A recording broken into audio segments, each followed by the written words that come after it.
Good morning, السلام علیکم جی class, کیسے ہیں جی اسٹوڈنٹس؟ کل میں نے آپ کو جو ہے یہ نظم شام کی ریڈنگ کی تھی ہم نے. آج میں آپ کو اس کے کچھ اشعار کی تشریح کرواؤں گی جو آپ اپنے غور سے سننی ہے، دیکھنی ہے اور پھر اپنی کاپیز پہ نوٹ کرنی ہے. آپ نے اپنا جو ہے وہ ہوم ورک مجھے سینڈ کرنا ہے، ٹھیک ہے جی؟ تو یہاں سے دیکھیں غور سے اشعار کی تشریح. شعر نمبر 1 ہے: شام آئی خاموشی کا جال پھیلائے ہوئے، ساحرہ بیٹھی ہے جیسے کالے بال بکھرائے ہوئے. وہ ہمارا پیٹرن ہے سیم. حوالہ متن میں ہم لکھیں گے نظم کا عنوان شام، شاعر کا نام حفیظ جالندری، مفہوم شام.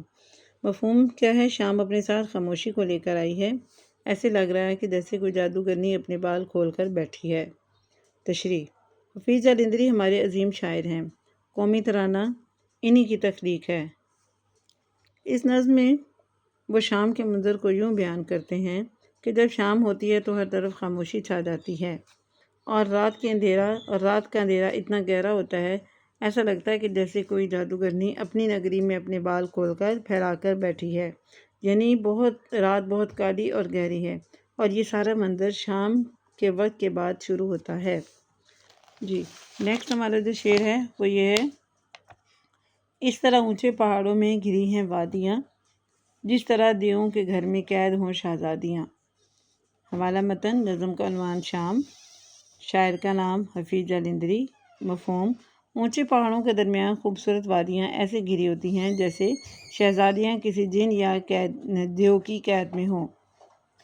تشریح: شاعر کہتے ہیں کہ شام کے وقت اونچے پہاڑوں کے درمیان سورج کی روشنی کم پہنچتی ہے، تو اس کم روشنی میں خوبصورت وادیاں ایسے لگتی ہیں کہ جیسے کسی خوبصورت شہزادیوں کو جنوں نے اپنی قید میں کر لیا ہو، یعنی اونچے محلات میں قید ہو گئی ہوں اور جہاں سے آزادی ممکن نہ ہو. جی اونچے محلات سے مراد یہاں اونچے پہاڑ ہیں کہ اونچے پہاڑوں کے درمیان میں جو پہاڑ اونچے ہیں اور وادیاں جو ہیں وہ نیچے ہیں، تو ایسا لگتا ہے کہ وہ معصوم سی چھوٹی خوبصورت سی وادیاں جو ہیں وہ بڑے بڑے دیو کامد پہاڑوں کے درمیان گھری ہوئی ہیں.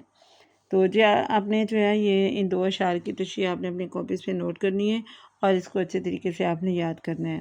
اسی طرح اس کے ساتھ جو ہے وہ آپ کا اردو گرامر کا کام تھا ہمارا وہ ایک خط ہمارا رہتا تھا کہ ہمسائے کے گھر اونچی آواز میں موسیقی بند کروانے کا خط.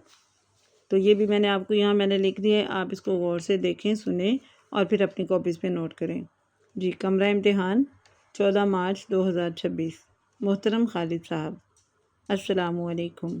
امید ہے خیریت سے ہوں گے. میں یہ خط آپ کو ایک اہم مسئلے کی وجہ سے لکھ رہا ہوں. وہ یہ ہے کہ آپ کے گھر سے ہر وقت اونچی آواز میں موسیقی سنائی دیتی ہے جو کہ ہمارے سکون میں خلل کا باعث ہے. گھر میں میرے والد صاحب بیمار ہیں، ڈاکٹر نے انہیں آرام و سکون کا کہا ہے. آپ موسیقی سنیں لیکن دھیمی آواز میں کہ آپ کے گھر سے باہر آواز نہ جائے اور دوسروں کے لیے پریشانی کا باعث نہ بنے. امید ہے کہ آپ میری اس درخواست پر غور فرمائیں گے. والسلام، آپ کا پڑوسی علی بیجیم. ٹھیک ہے، اب یہ دیکھ لیں کہ جب ہم درخواست لکھتے ہیں تو اس کی تاریخ جو ہوتی ہے وہ ہم نیچے ڈالتے ہیں، جو خط ہم لکھتے ہیں اس کی تاریخ جو ہے وہ اوپر ہوتی ہے. ٹھیک ہے، یہ اس کا خط کا یہ جو خط اور درخواست کے پیٹرن میں یہ جو ہے وہ ڈیفرنس ہے.